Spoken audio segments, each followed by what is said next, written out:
Hi, I'm indie fantasy author Melinda Kucsera. In this episode, Val Neil is joining me to talk about her book, Dark Apprentice. So, hello, Val. Welcome to the show. And hello. Thank you for having me. You're welcome. And this is really fun because I actually know you outside of the podcast. You're one of the few authors who's come on here that I actually knew before you were on the podcast. It's a little weird talking to you in a different format. I know, but it's fun. This is the first time that people will be able to actually hear our conversation, which I think is kind of cool. Yeah. So let's talk about Dark Apprentice. What's it about? I know what it's about, but you tell the audience, the listeners, because they don't know. I should have had a better elevator pitch ready. So, it's about a wannabe dark wizard who has antisocial personality disorder, which is colloquially known as a psychopath, and he wants to be, the most powerful dark mage ever. And he seeks an apprenticeship with the currently most powerful mage in the world, Medea, who is, very powerful and doesn't really want to teach him. And she's also neurodiverse. She's autistic. And the book is basically the two of them butting heads a lot. So yeah, it's an interesting, this book is all about character dynamics and these two not getting along. It is dark fantasy, so there are, there's violence and gore and stuff, but it's actually, it's a very funny book, and I get compliments all the time on the humor and the interactions between these two characters. So that's one of the things that people seem to like the most about it. That is really cool. Okay, I gotta ask the question that's staring me in the face. Why did you want to write a book about Antisocial personality disorder? Well, that and like why about like I guess we have him here. The main character of the book wants to be a dark wizard. I love starting in the darkness and heading deeper into the darkness. I like dark characters. One of my favorite book series is, I love Robin Hobb, but I love the Live Ship Traders, and her character, Kenneth, the pirate, is, I would say, sociopath. And I really love that. Can I swear on this or no? Yeah. Okay. Yeah, I'd have to mark it whatchamacallit. Okay. I don't know if stuff is gonna slip out or not. Anyway. Yeah, it's fine. I love Kenneth. He's an awesome character. I really love the juxtaposition between his internal narrative and how other characters view him. It's fascinating to watch or to read, because you like, internally he's horrible. Very selfish, always, thinking things that are not great and viewing people not great. But the character, he's very charismatic. And so all the characters around him really like him, and they don't see him the way he is internally. And so, I really like that aspect. And I wanted to do something like that with Nikolai, my main character. Mm-hmm. It doesn't show up as much in this first book. It'll definitely show up more later in the series. And it does show up in book 2, Dark Mind, where, he presents a very charismatic outer personality. And unless you know him really well, like, you're not going to know what his true motivations are. And also I'm autistic. So is Medea, and showing how, like, autistics, we are usually judged by our outward behaviors, and people presume a lot of negative things about us. We can come off as elitist and condescending without meaning to, if we're just like info dumping or something. Mm-hmm. And so it's like the opposite, where people assume the worst about us when the internal is positive. So I thought that was a really cool dynamic to play with both these characters. We have one who outwardly seems awful or a hard ass bitch, and people don't like her because she's very curt with people. Whereas Nikolai is very polite and charismatic, but it's like the internal between the two of them is like the complete opposite. And with this whole book, they spend the first whole book just completely misunderstanding each other because Nikolai projects a lot of his own internal, he thinks Medea's like him. And so he projects a lot of what he thinks onto her. Because she knows a lot of dark magic, and why would you want to know dark magic unless you're like him and you're in it for the power and all that. So that's kind of what I wanted to play with these two characters. And also, yeah, I just like morally gray characters. I find them more interesting. I find them more fun. And I guess one of the things that I thought about was, like, what if you had I hate to say it, a character like a dark wizard type character, kind of like Voldemort, but with a mentor that actually like pushes them more towards the dark stuff instead of trying to rein them back. So it's just an interesting dynamic between the two of them, because Medea's fine with dark magic, but she picks apart Nikolai for his the reasons he wants to do dark magic, or the assumptions he has about dark magic. Like, he wants to learn necromancy, and one of the things she points out is like, well, where are you going to get all these corpses? Are you going to walk around town with all these dead bodies following you around? How is this? Like, you're just going to walk through town with, like, because my book takes place in the real world. So, like, yeah, strolling through London or any other town with like a bunch of zombies following you around, are you really going to do that? No. It's Seriously. like, and then so she starts poking all his assumptions about dark magic full of holes, and he's like, so yeah. Oh wow. Yeah. So how did Medea end up, okay with dark magic and on that dark path? So she is all about protecting herself. And she sees magic as her special interest. She absolutely loves magic, so she's going to learn all magic, any kind of magic.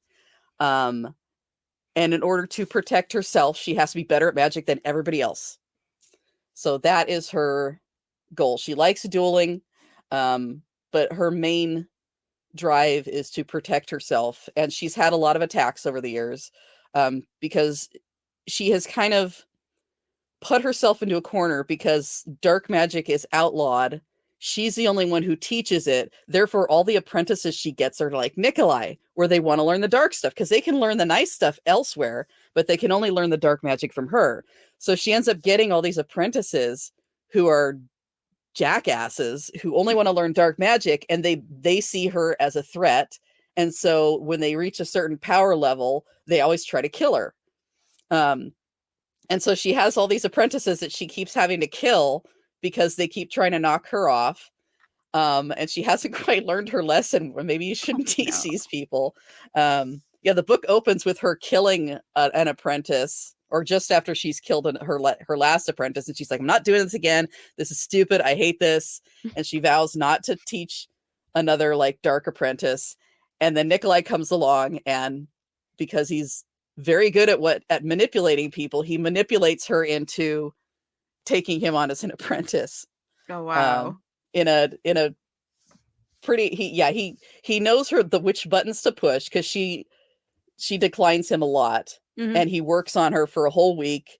And when he finally convinces her, it's like, and she knows she's been, that's the beauty of Nikolai. Like, Medea knows she's being manipulated by him, but she can't say no, because he hit her in all the things that she cares about the most and makes logical arguments. And she's like, God damn it, I gotta train this jerk.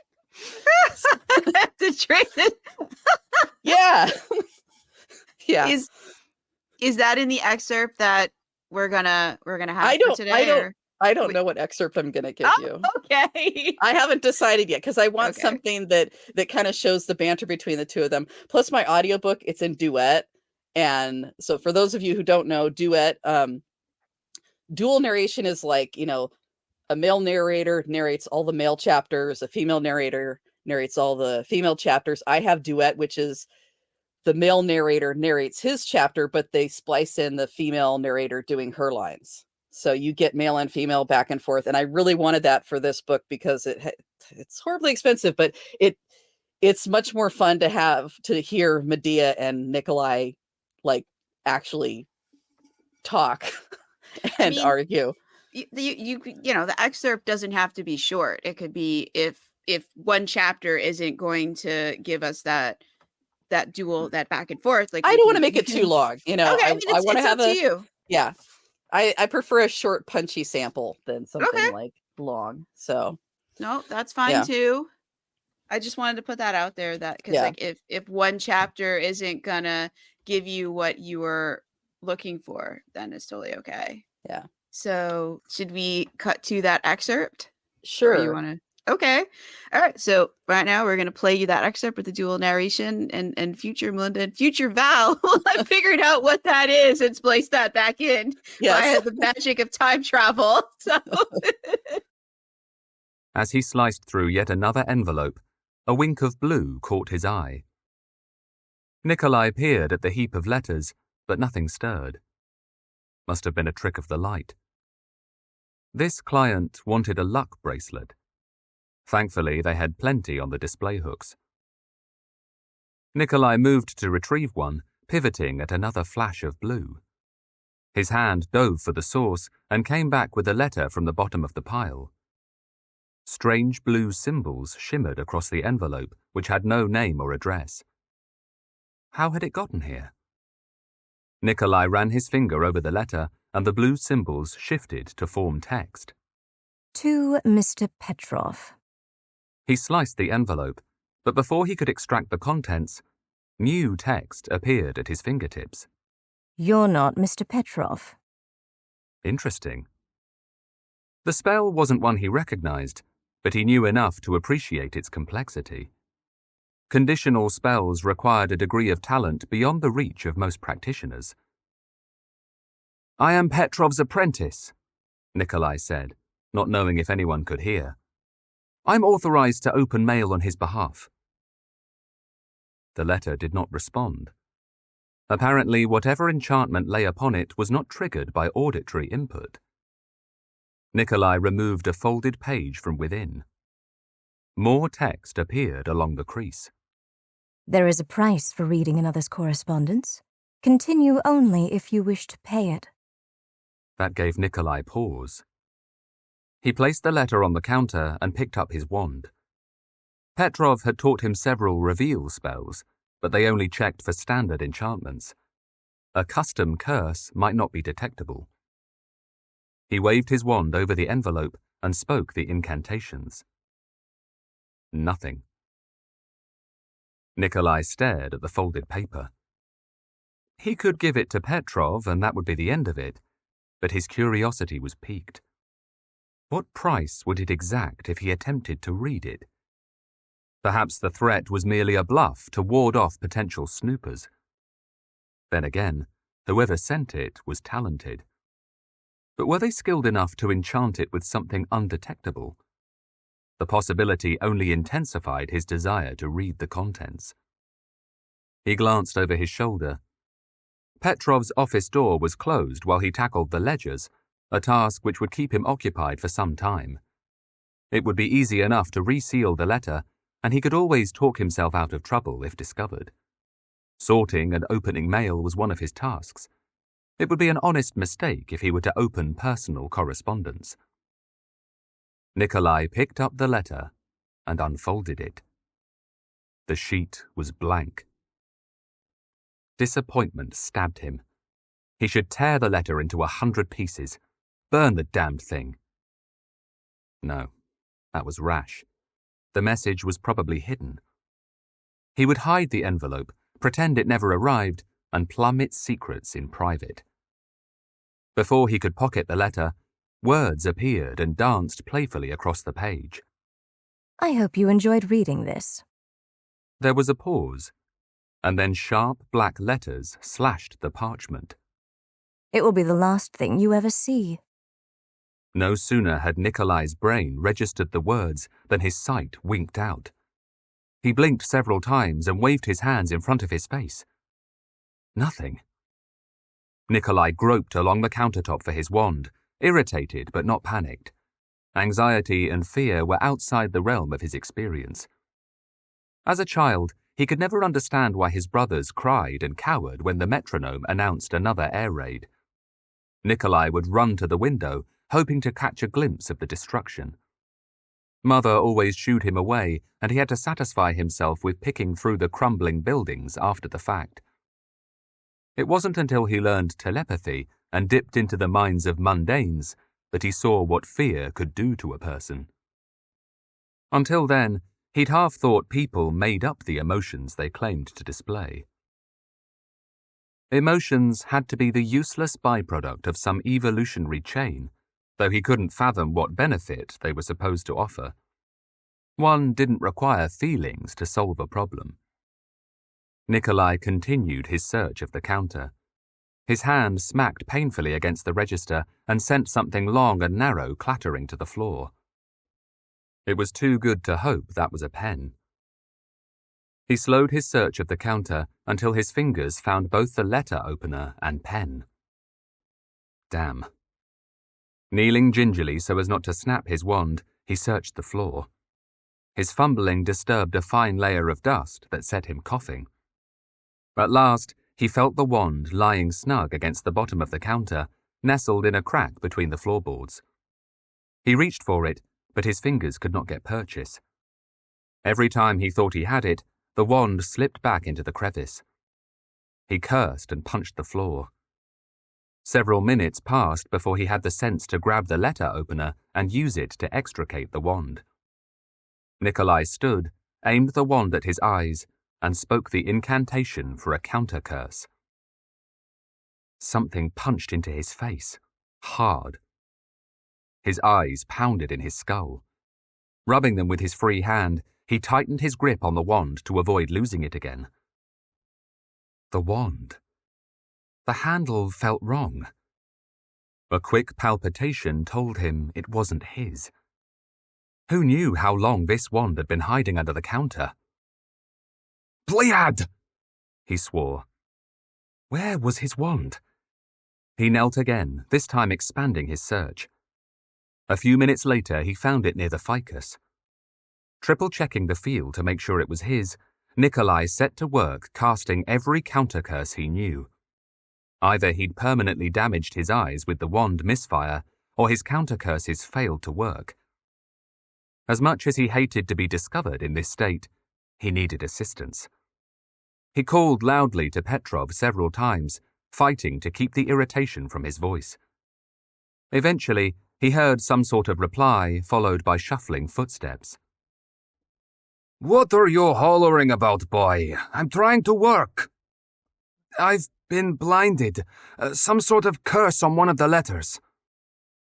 Nikolai felt around for the letter and thrust it at Petrov. He could almost hear the man recoil. Don't give it to me. Put it back on the counter. Good. Now, tell me what happened. Nikolai recounted the events, emphasizing that he was only doing his job as a dutiful employee, conveniently leaving out the initial warning he'd received and ignored. He heard Petrov approach the counter and pick something up, probably the envelope. That explains it, Petrov said. Medea and her bloody integrity. There was the scratching of pen on paper. What are you doing? I'm writing the damnable woman. If you're lucky, she'll consent to remove the curse.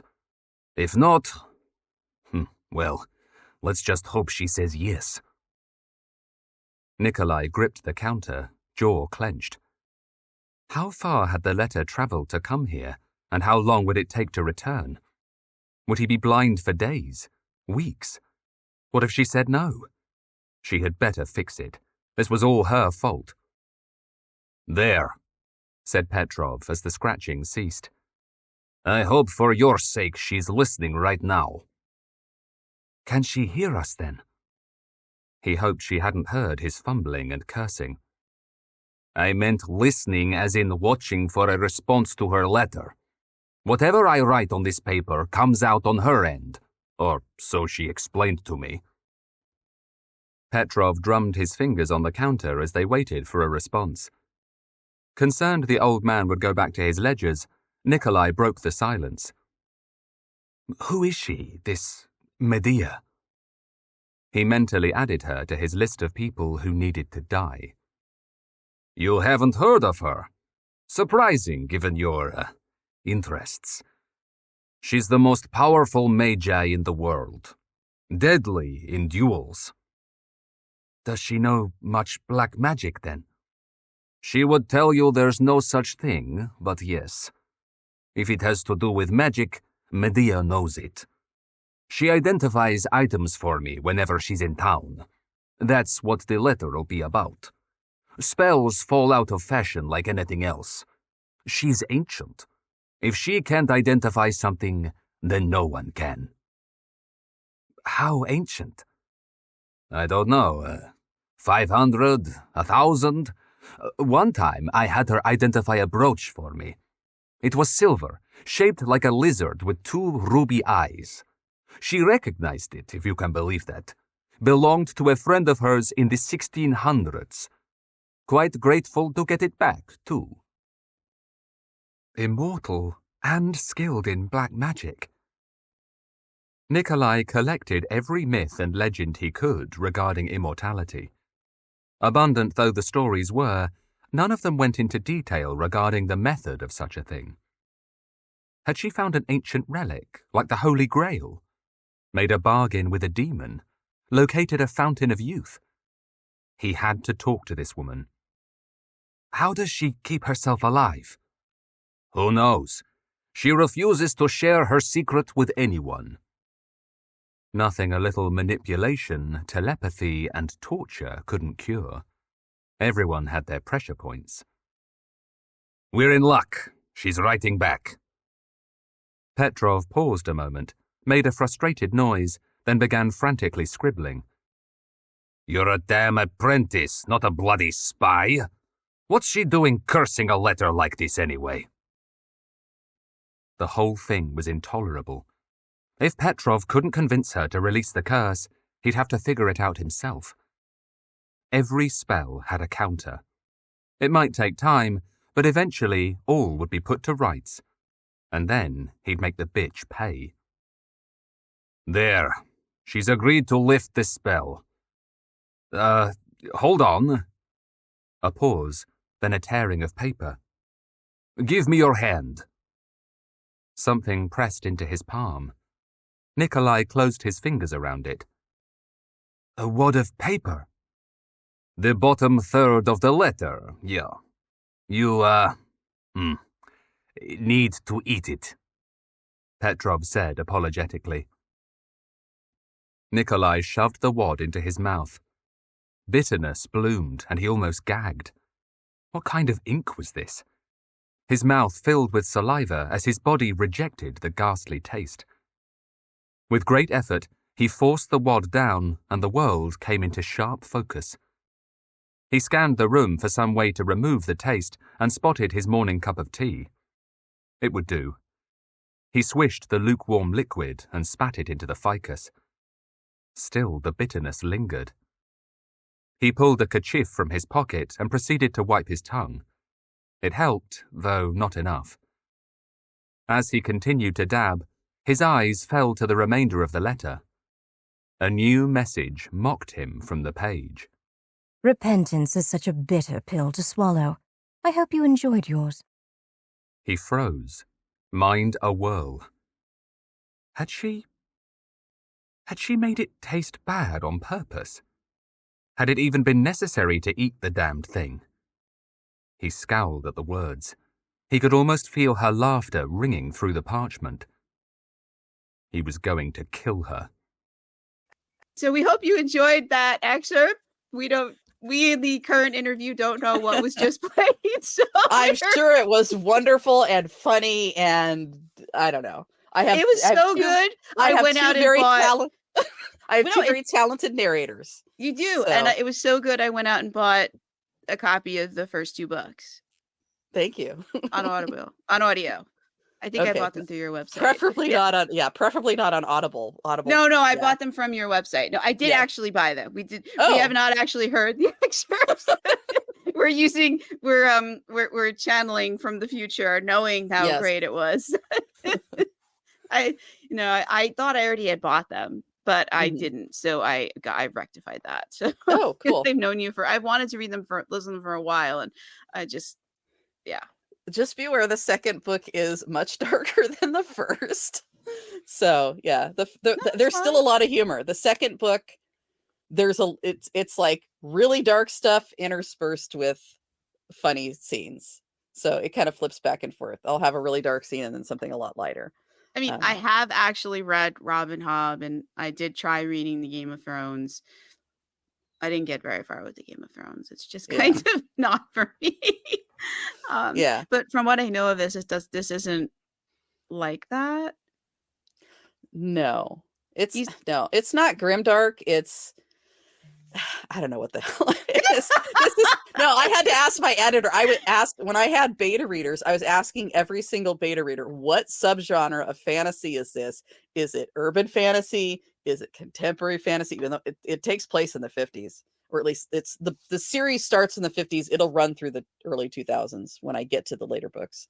But yeah, it's like I wasn't able to figure, like, is it grimdark? I don't think it's grimdark. What is it? And my editor said, dark fantasy is probably the closest. But like, yeah, all my beta readers, none of them knew. They were all picking different subgenres. It doesn't, yeah, and it's like it's dark, but it's like I said, the first book is really funny. And then I have a lot of funny scenes in the second book. But you have to be able to take. I love horror. I love comedic horror is my favorite.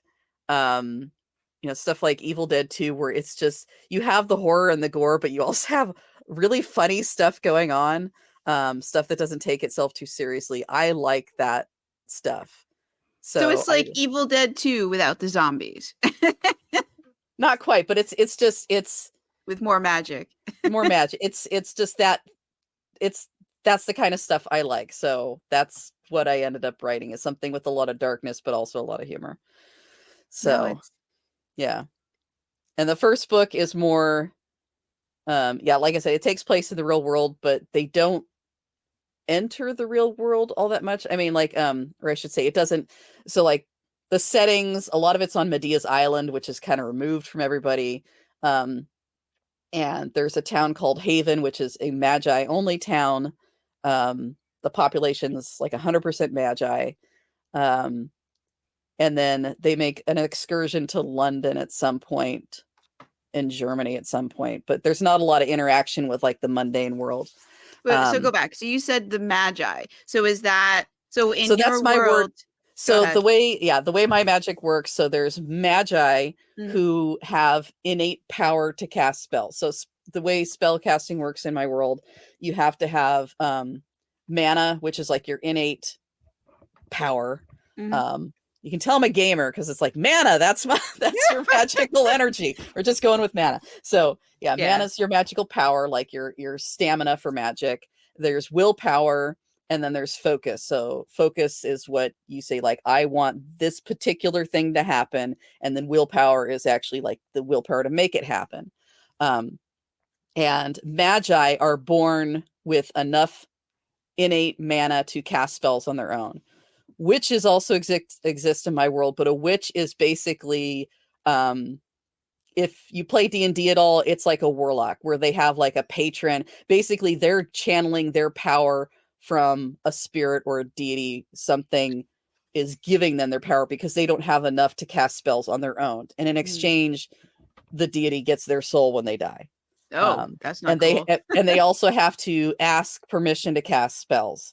So there's like a scene in my book where there's a bunch of witches and they have to like ask permission before they cast spells in this duel, which Nikolai poo-poos because like, why would you have to ask someone to cast spells? It sucks. It's better to be magi.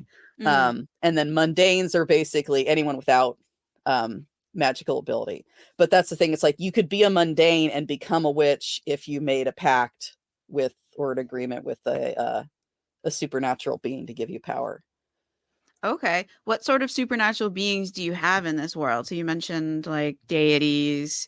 So basically in my world, all the gods are really spirits that are trying to get souls from mortals. Mm. So, Why do they want souls from mortals? What is that? Does that it's give just them power? Or? it's like currency. So it's like, yeah, it just gives them more power. So Mm. the more souls that come to you, that come to spirits, the more powerful the spirits get. And so there's a small time spirit in my book called Yoxtel, who you meet like later in the book, who kind of goes into the whole how spirits work thing. He was a spirit that lived like near the Aztecs, and his people, he had like a small group of people and they were wiped out by the Aztecs. So he has like no power, or I should say it. Sorry, I'm saying his pronouns are it. But yeah, Yoxtel doesn't really have the power to help or to build his own following, because he's so tiny now. He has no magic to really loan other people to get followers. And so he tries to get Nikolai to help him out, because Nikolai is a magi, so he has his own power. He doesn't need Yoxel's to help him cast spells and all that. But basically, yeah, all the gods, it's all the regular gods that we have, because again, it's based in the real world. So basically, in my world, all the gods are just spirits who have convinced mortals to worship them, and then when they die, their spirits go to them. So, if you were Christian and you believed in heaven, your spirit would go to Yahweh, or the Christian God. And same thing for any other religion, and it depends on what you believe. So if you believe in like reincarnation, your spirit would like go back into the earth. So it depends on the belief of the mortal, and it's like what they believe, because like you could be a Christian who believes in heaven and hell, but if you believe you're good and you go into heaven, even if you did a lot of bad things, your spirit would still go and like merge with the God spirit. So it's just, yeah, that's the way the gods and spirits work in my world. So no, that's cool. So how exactly? So all right, so we've got the magi and we have the witches, and so someone who has like the innate magic, like how does that magic work? Is it like elemental magic? Is it like what are the rules for magic? So you've got the will and you've got to have the mana, which is the power, but like, can you do just anything, or are there like limitations or differentiations between like, can Nikolai do something that someone else can't for specific reasons? It's not a hard magic system. Okay. It's more of a soft magic system. And in this world, the reason the series is called Fall of Magic is because magic is slowly dying out. Medea is one of the only ones that sees this, because she's immortal and she has felt the drop in magic over time. And that's one of the reasons she's willing to take Nikolai on, is he's got like more than the average person of mana. And a lot of the other, like when you first meet the other, like the witches and magi in the town of Haven, like they can't do very much. They need wands to cast spells because they don't have focus on their own. But they can't really do a lot of magic. Nikolai can do a bit more on his own, but as Medea puts it, he's doing it wrong, because he was trained at a typical like magi school, and they taught him certain methods. They didn't teach him about will and focus and mana and all that. That's something she has to teach him. Because he learned it's like, okay, you have to use a wand, you have to use incantations, you have to do things a certain way. Nikolai is also he's a natural born telepath, so people can learn telepathy, but it's an extremely hard magical school to learn, and because of the it's easily abused. A lot of telepaths have been like, killed off as soon as people figured out they were telepathic, because who wants someone else reading their thoughts? Yeah, it's true. So Nikolai is really sour about that, because he when he went to school, he didn't really understand that telepathy was rare, and so he was like reading everyone's mind and pissing them off, and he became a pariah initially at his mage school because he had to learn to not read people's thoughts because he'd get in trouble for it. So he's used to not being able to use his telepathy. And also other magi can feel his intrusions. Oh, wow. So if you don't have any, if you're mundane, if you don't have any magical ability, you don't feel when he reads your mind. So he can read all the mundanes he wants. But with other magi, they'll feel the intrusion and they'll get pissed off. So he really can't poke around in other magi heads without pissing people off. So he has to be very careful with that. So that's one ability that he has that a lot of other mages or magi don't. But there's different schools of magic. I don't really go too... I hint at them in this book, but I don't really go too deep into them. You know, there's elemental magic. There's whatever you can think of, you know. Like I said, the stuff that Nikolai's interested in is, necromancy and God, he was interested in voodoo, which Medea called him out for. She's like, that's not a magic school, that's a religion.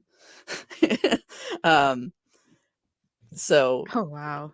Yeah, because that's what it is.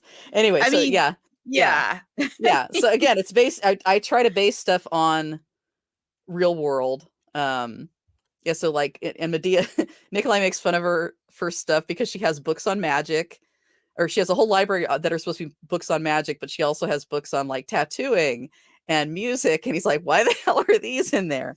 Because she considers those can be forms of magic as well.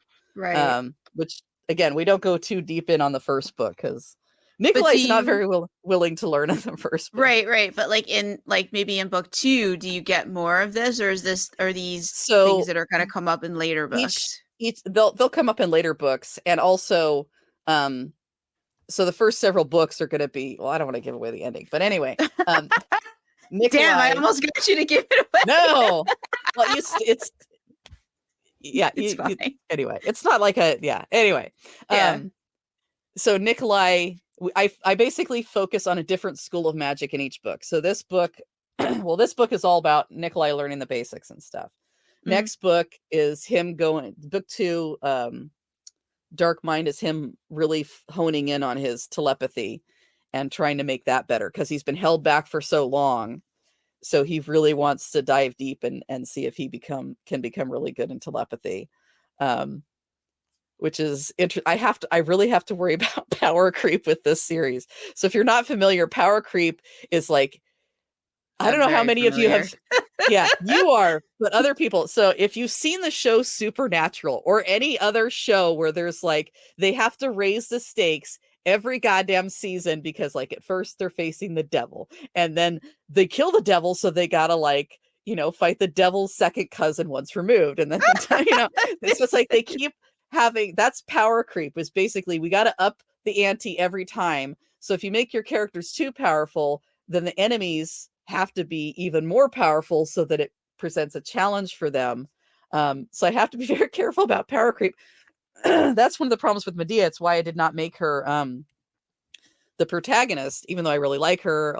She's a lot of people love Medea. She's super powerful. She's funny, sometimes unintentionally. But she can literally do like just about anything. She is so incredibly powerful. And one of the ways I get around the power creep with her is that she has a non-interference policy. So she's saying, she is so powerful, but she's also removed from society. So she doesn't want to insert herself in mortal affairs because she's done it before and it's fucked things up because she tries to solve one problem and ends up creating another problem. And also she's very aware. As politicians do every day. I mean, that's not limited to people with magic. Yes. And she is very aware that she doesn't pay attention to cultural norms, right? That her morals are different because she's like 1,500 years old. Her moral compass is not the same as someone born in present day. So she's very aware of this and she doesn't want to mess with mortals. Like on a one-on-one basis, she's fine. with whatever, but she's not going to try to take over the world or Right. make any political moves or anything like that, because she doesn't want to screw things up. So that's one of the ways I keep her from the power creep, from messing with Medea. But Nikolai is very power hungry. And so, yeah, every book hits. So yeah, book 2 focuses on telepathy. Wait, how are you going to limit him? Because it doesn't sound like he wants to be. He's trying to like exceed every limit, you know? Yes, he is. It's hard. I will say it's hard. I've managed to rein things in and make some challenges so far. Although I will say, yeah, book 3 I'm working on right now. So book 3, he learns demonology, which is fun. He learns to summon a hellhound in book 3. It might be cool if, like, in a later book, he wants desperately to learn something and he just does not have the aptitude for it and just can't. Yeah, because that would impose some kind of limit. There is a, I won't give it away, but there is a school of magic that he's not very good at, that he wants to be good at, that Medea is very good at, that he's like passable at. So yeah, there's some schools of magic he's not great at, because he gravitates towards the darker stuff. He's very good at telepathy. He'll get pretty good at like necromancy and demonology, but there's some sorts of magic where he's just nah. Yeah. So, but his greatest power is being charismatic and manipulative and gathering people around him who can do the things he can't, you know? Yeah. I cut you off before. You said in like book 2 is book 1 was about more of the mind magic thing, and book 2 was, so book 1 is he's learning the basics. Book 2, the focus is telepathy. Book 3, there's not a lot of, so far there's not a lot of magical lessons in book 3, but he learns demonology in book 3. So, but basically every book there's going to be like a different school of magic that it kind of focuses on. So how many books are planned for the series? 9 or 10, God help me. You know? Oh wow, go on. So the plan is the first 5 books I originally planned on this all being one book when I first started writing, and I had no idea how long stuff would take. And then I'm like, it'll be a trilogy, and then I'm like, okay, it's gonna have to be like 10 books. So anyway, so the first 5 or so books is Nikolai learning to be Nikolai and gaining power and whatever. And then at the end of book 5, or I should say, when we go to book 6, we're going to have a giant time jump into the future to where he is there. So I can't, basically, yeah, we're in the 50s right now, and it'll be like the 50s and the 60s will be the first 5 books, and then it'll jump ahead probably to the 80s or 90s. So oh wow, yeah, we'll see how that pans out. And you said at some point we're going to get into the 2000s, so I guess there's either another time jump or every book is going to be, well, we'll see how fast I can zip things along. One thing, I don't know if you've read the Greenbone Saga, which I highly recommend. It starts with Jade War. Really good audiobook. I love the audiobooks. I'll look into it. One thing she does really well that I was blown away with is her time jumps.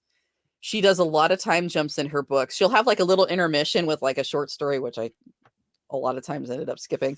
Tell us the truth here on the podcast. No, I listened to several. Your reader sins. I listened to several of them, and I'm like, I'm just not into these little intermissions. So I started skipping them. I wanted to get back to the main characters. Anyway, but every time she has an intermission, she jumps ahead several years.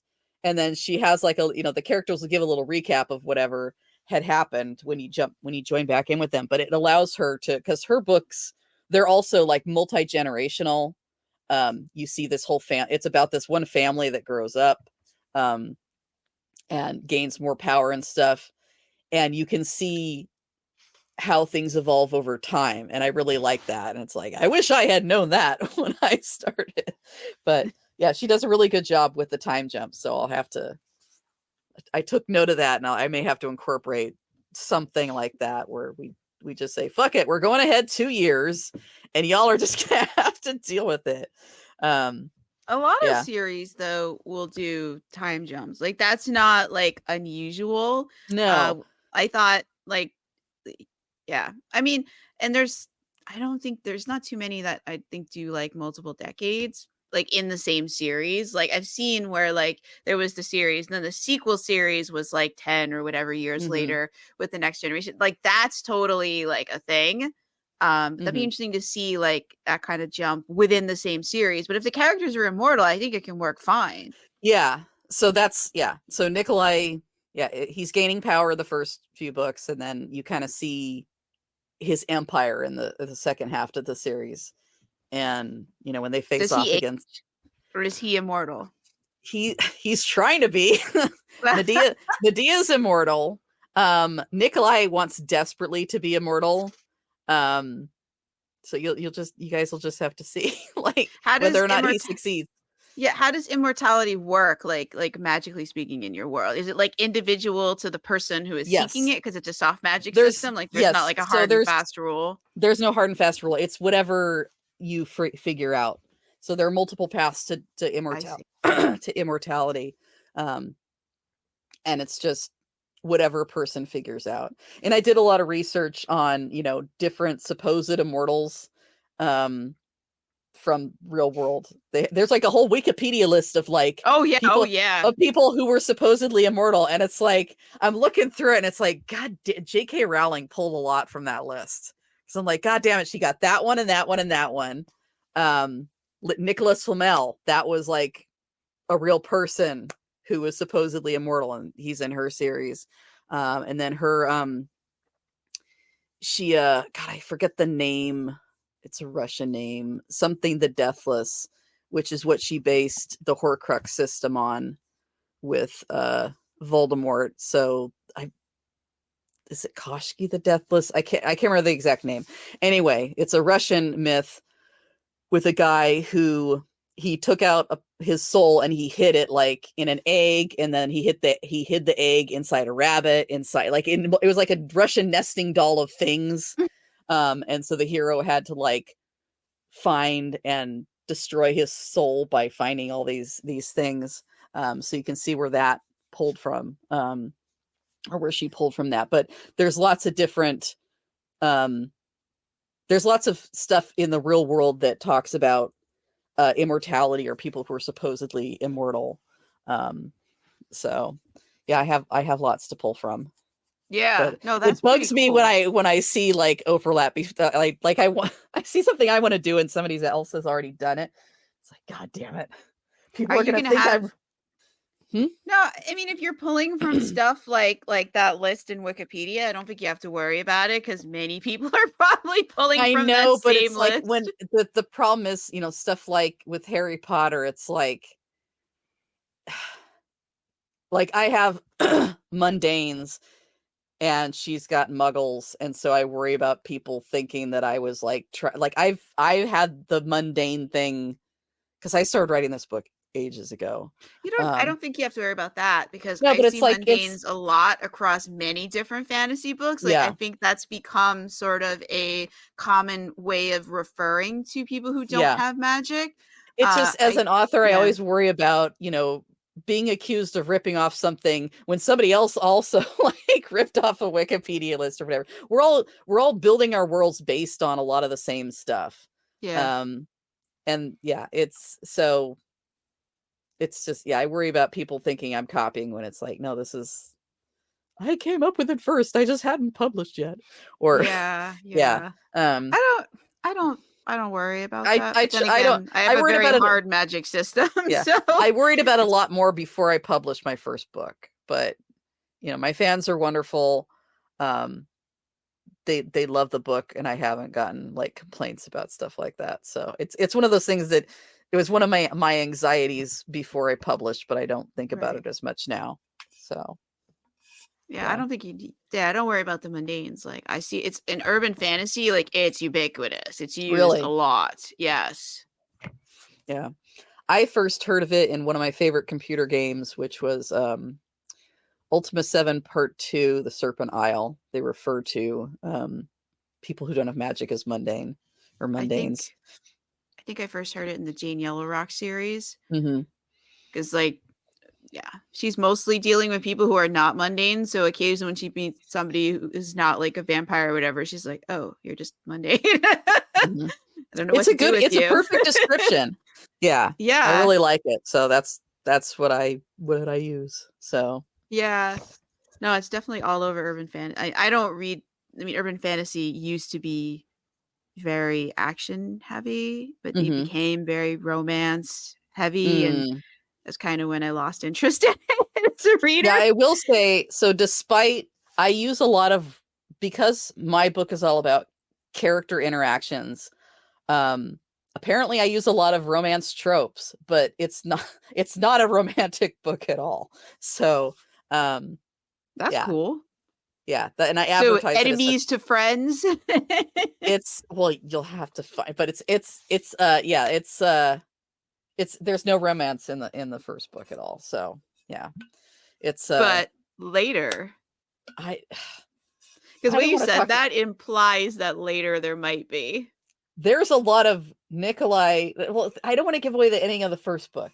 So yeah, Nikolai tries very hard to get into Medea's pants in the second book.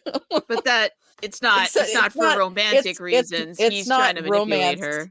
Their relationship is interesting, but I wouldn't call it romantic, and I don't think it'll ever be romantic. But there's definitely not frenemies. I don't know. It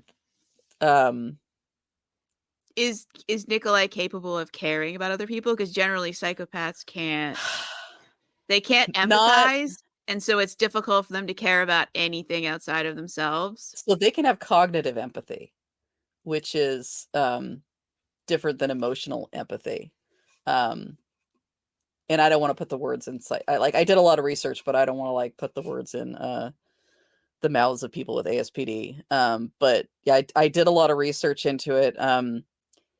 Most relationships are transactional. They can care about people, but it's not the same type of caring that you or I would have. I see. It's not emotionally based. And when they have no more use for someone or they feel betrayed, they'll just cut someone off. They don't care. There's no attachment there. So yeah, Nikolai is cool and logical. He does have some more sociopathic traits because he gets very angry and loses his cool sometimes. But he's also young. He's like 22 in the first book, so he's young and stupid. We're all young and stupid in our 20s. But he's got a lot to learn. But yeah, relationships just look different for them. I did a lot of research. There's one psychopath, was it James Fallon? I can't remember the name of the guy. He was a neuroscientist who was doing brain studies, or who was helping someone out with brain scans from inmates to see if they could figure out by brain scan if people were psychopathic. And he used his family and friends as the controls, and they found one of the brains in the control group was psychopathic, and it was his, and he thought it was a joke. And at first he wasn't because he was fairly law abiding, and he had a good job, because we all have, it's like when I first found out my kid was autistic, it's you have all these preconceptions about what it looks like. And so you see earlier interviews with him where he's like, no, I'm not like that. It's BS. But yeah, but you if you read his books and stuff that he's wrote, it's yeah, you are, dude. It's so obvious to everyone else. And he had talked to his family about it, and they're like, yeah, that totally makes sense. Yeah. But he started, his wife and his family were upset because he would treat other people exactly how he treated them. So he would treat people the same level of niceness, but because they're his family, they wanted extra because, he should care about them more, right? But he treated everyone if he went to a party, he would treat everyone the same. and not necessarily pay more attention to his wife, because it was all. So what he started doing is faking it and giving them more attention or acting nicer, and he was flabbergasted because they liked it. And he's like, but I'm faking it. And they're like, yeah, but you care enough to fake it. And he's like, but that doesn't make sense, you know? But logically, so wait. So were they right? Was he caring more enough to do this, or but he it's was not just emotional doing this caring. because, It's like, yeah. yeah, and it's like in one of his books he talks about like he wanted to be like a nicer person, but he did it as like a challenge to himself. Can I do I this? see. So it's just he approaching problems very differently. Oh, I see. He was doing it like because they were upset that he wasn't nicer to them than he was to other people. But it's more like, if I don't do this, they'll, you know, be upset, and I don't want them to be upset because that affects me negatively. So therefore I'm going to, it's all, yeah, it's just a different way of approaching things. But yeah, it was fascinating to learn about that, because I went in knowing nothing, and I wrote Nikolai one way, and then I did, so I'm more of a pantser. So if for the listeners, if you're not familiar with that, I make stuff up as I go. So a lot of times when I was writing, I had to stop and like think of the magic system and then write it in. And then, so with Nikolai, I wrote him one way, and then I retroactively went back and did the research on psychopathy and learned as much as I could about it. And then I had to decide, do I want to make him that and make it accurate? Because it was actually really hard to, not really hard to write. Right. But people are used to seeing emotions in their main characters. And with people with antisocial personality disorder, all the emotions are very muted. And things that would upset a normal person do not upset them. So I had scenes where, you know, like a normal person would be scared. And if I made him have ASPD, he would not be scared. And so how do you have like a scene where the character is being threatened or in a dangerous situation and they don't give a shit because they're not scared? So it's like, it was really hard to write. I had one scene where he's being attacked by like this undead creature, and I just went for funny instead. So like the thing is like snarling and attacking him, and he's like, hello, I need to ask you some questions. And so I tried to go to make it like comically, or add comedy with his reactions. And I also tried to write in when he's faking an emotion, because I wanted people to be aware that a lot of times he's not actually having these emotions, he's projecting them to others. Because yeah, he wouldn't actually be feeling that. So when you see him acting, you know, sad or upset or yeah, I tried to make it very clear that he was not feeling these things. He was projecting them because that's what he thought other people wanted to see. And I think I did a pretty good job. I've had numerous people with ASPD say I did that it was fairly accurate, and they felt seen or whatever. So that's good to hear.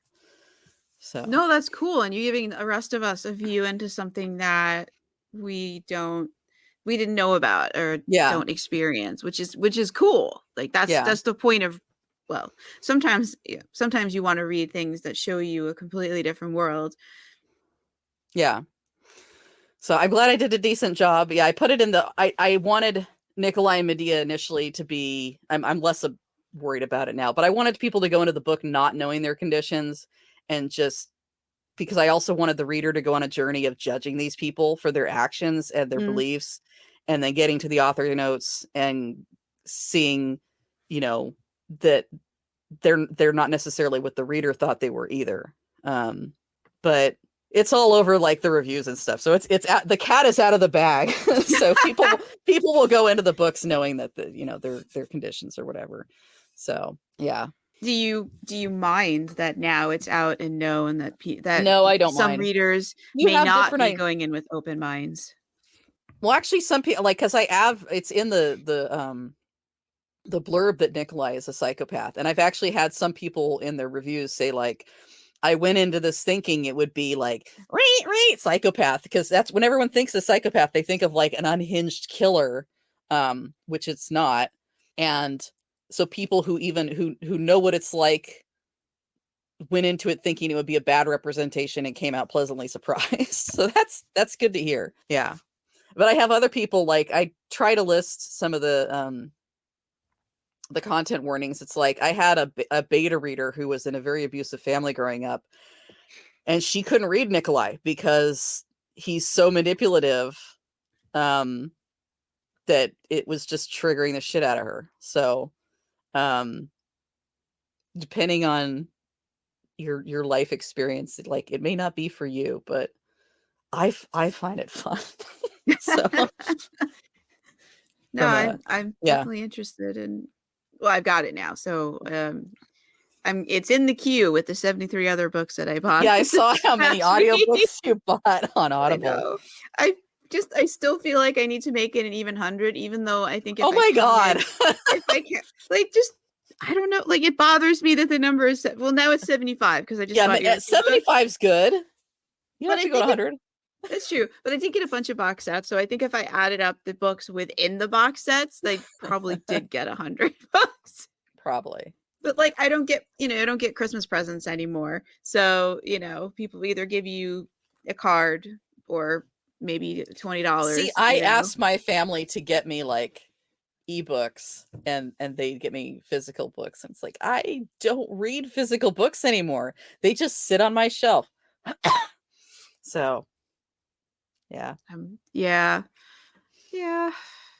don't get presents anymore, so this was my present to myself. I let myself you gotta treat yourself. So, and I love audiobooks. Yeah. So.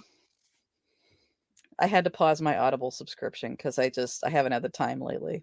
So I've never paused mine. I became a member in 2010, and I've never paused it. I have over 3,000 audiobooks between Audible and, like, BookFunnel. And I will say, if you're looking for not necessarily you, but your listeners as well, if you're looking for an alternative to Audible that is better for the authors, that also works on the credit system, it's Libro.fm, and you can even pick, like, a local bookstore to, like, get a cut of your audiobook sales. So you can benefit a local bookstore, and you can benefit the authors more with the same credit system. I need to look into that. And Chirp, I need to look into that as well. Yeah. I didn't even know about it till because I have a local bookstore, and it's like, I want to support them, but I don't buy physical books anymore. So like, hey, I can do it through audiobooks. There's no the only local bookstore that's anywhere close is, like, it's this Barnes and Noble. I don't think they need help at all. I don't know. But with all the TikToks, book talk community. That's true. Yeah. I keep saying it's on the list to do to look into Libro FM and, like, Chirp, but, like, Audible used to, I don't know if people have been with Audible for as long as I have, but it used to be sales were, like, a couple of times a year, and that's it. They were huge events because they were very rare. And now it's constant now. It's constant now. So every time, like, I think, oh yeah, I should go look at Chirp, and then, like, they send Chirp me a text message though. I love there's Chirp. Like 20 audiobooks for, like, under $5, and, like, I just never go into Chirp. Yeah, my only issue with Chirp is they don't subdivide the genres as much. So, like, I follow the fantasy genre, but it's all fantasy, or nonfiction, and it's all nonfiction. It's I wish they had subcategories, because a lot of the books they send me, it's like, I wouldn't read that. That's so I wish they did better targeting or narrowing down of the interests you want. Yeah. But Chirp has good deals. I've gotten a lot of good deals through Chirp, and stuff that I wouldn't necessarily have, like, I wasn't looking for, it just showed up in my inbox as a deal. And it's like, oh yeah, I'd check that out. So yeah, that's kind of my issue with BookBub too. I unsubscribed from their emails a long time ago. It was, you get the fantasy one, and it's all over the place, and, like, it's like, I don't feel like sifting through all of this Yeah. to find like the one book that's not romance. Yeah, that's the thing. Yeah, I don't want romantic fantasy, and yeah, Me either. yeah. Like, And I I'm prefer okay. epic to like, which Yeah. is funny because of what I'm writing, but I write what I write, but like I Yeah. prefer like the epic secondary world fantasy to, urban fantasy. I'll So, read anything as long as like it's action, the focus is not on the relationship or the mhm. romance, or if there is a focus on the relationship, it's not sex. And it's like, No. Well, then you might like my book. that's yeah, no, it's fun Yeah. when like they're having issues, or like they're from different worlds, and Yeah. they're like that's like that kind of stuff is fun, and like I'm totally fine with that. But I really love books with like friendship, like the buddy cops, Mhm. especially in like a fantasy or sci-fi setting. Like, where is I need more of that, I know. Well, Like, when I finish relationships book are not 3, I might romance. write. I've got like several other like, ideas percolating, but it's like I don't want to get sidetracked with another Yeah. book. I need to finish book 3, which will hopefully be out. So, first book is Dark Apprentice, Right. and then the second book is Dark Mind. The third book will be Dark Whispers, and hopefully it'll be out in 2024. So, And hopefully. beginning. I have no idea. Let's say the Okay. end. Let's just say the end. Okay, so if you're listening, we're recording this today on December 2nd, 2023. So if you're listening to this towards the end of 2024, go and check Hopefully out it'll and be see out. if the third one is there. Hopefully it'll be at least up for pre-order by then. And I put up I'll- long pre-orders. Yeah. I'm gonna have to keep her accountable since we're friends Yeah, outside of the podcast. It's hard, man, I'm homeschooling my son right now, and that really cuts into it. And I've been fatigued again this week, so yeah, I've been napping And, a lot. Baldur's Gate 3. Hey. I'm Spilling playing the that. tea. I am playing that in the evenings when my brain is mush, and I know yeah. you're doing research. It's for research purposes. No, that is how so more than anything else, that is how I refill my creative well. And that's where I get a lot of my ideas and inspiration is not from other books. It's actually from like movies and shows and games. Games have heavily influenced this series. So yeah. So No, yes, that's it's research. cool. It's research. That's what I said. See, Oh it's my God. research. Yeah, it's the characters, the character writing in that game is phenomenal, and it makes me jealous because it's so good. And I want to write stuff like that where you have a collection of, very different people with very different issues that come together, and you have the whole found family thing. Yeah, So, that's my bag. That's what I write about. Like a bunch Yeah. of people coming together to do stuff. yeah. And usually not. They have very different ideas about how to do the stuff. And Yes. yeah, that can get complicated. It's fun, but it can get very complicated when Yeah. they all can't agree on how they're going to save the world. And you're like, come on, let's just save it already. Yes. Well, also 100,000 words into the book, save the damn world already. Compromise. adding more point of views just really balloons the size of the book. Mhm. So, yeah, I had. Yeah, it helps if you have one person who's more of a main than the others, who has a Yes. bit more focus, because you can use them to like steer things, and everybody else kind of has to follow the flow. So whether they that's want what to or not. Nikolai is. So he's my main. Everyone else is kind of secondary. But yeah, book 3, I've got 3 different like 3 different people I'm following, and it's hard to get them to sync up properly. Mm. So I keep thinking I found a solution, and I just need to write it and then figure out how to weave them all together later, I think. Yeah, that's So, what I do, because I usually Yeah. have multiple point of views. One of I them think the might end up most- being flashbacks because I just can't get the timeline to work properly. Mhm. No, So, and that can work, yeah, especially as long as they're bringing something in that you haven't seen in the other perspectives. That can Yeah. work totally fine. yeah. Is there anything else you want to say about the Dark Apprentice, the Dark Mind, or Dark Whispers? I don't know. Yeah, just if you like humorous fantasy and you don't shy away from the dark stuff. If you like morally gray characters, yeah, definitely check out Dark Apprentice. And then, yeah, Dark Mind is much darker, but there's still a lot of funny stuff. Awesome. Thanks so much for coming on the podcast. And Thanks for having me. Excerpt. The excerpt was awesome. And The excerpt that I haven't figured out yet. Awesome. Yes. Yeah. Well, we can't end without having one more reference to the running joke in the podcast. It would be remiss if I'm very fond of like the rule of threes, having things come back 3 times. So sorry about that.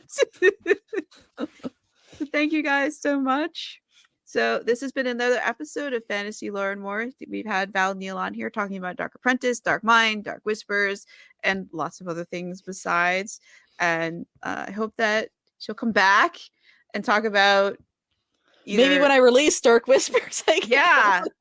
Or like some of the other projects that you're working on as well. And so this has been awesome. And just a reminder, I've got a Kickstarter right now for Stars and Angels Sing, which is a Christmas story. The Kickstarter is to raise money for an audiobook with musical accompaniment. It is a lot of fun to create. It's also extremely exhausting. So go check that out. And also go buy all of Val's books. So the link would be bookstoread.com, and that's the number 2, read.com/Dark Apprentice. Or you can check out my website, valneil.com. That's VALNEIL.com. Awesome. So thank you so much. Have a great day and a great night wherever you are.